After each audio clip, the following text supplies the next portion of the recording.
Yeni cana, hoş geldiniz. Ben Görmez Yiğit'i. Bugün sizinle Kalamoğlu'nun hesabında kaçlama edeceğiz dostlar. Dostlar birinci bura 10 kişimizi aşağı. Görən nasılacaq. Böyle bir şey gözləmir ki. Şimdi bundan basacağız.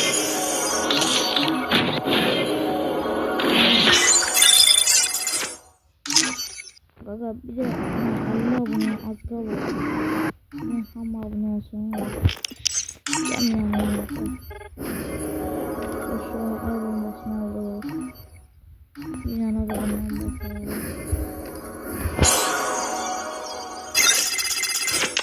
24 saatlik mi?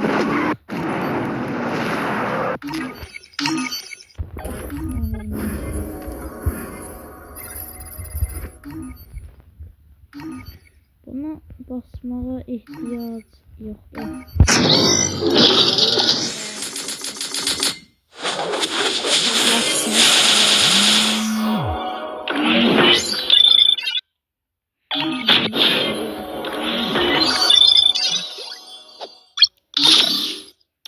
Dostlar indi burada şans kargosunuz var.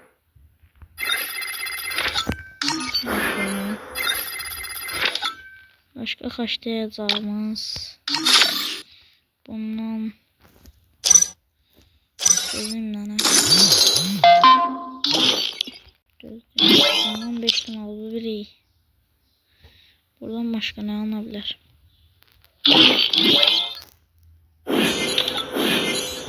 Buradan çıktı dostlar. Bir başka nelerimiz var? Bunlardan alabiliriz dostlar. Bunlardan sihirli parçası alacağız dostlar. Dostlar videomuz buraya kadardı. Sağ olun, sağlıkla kalın.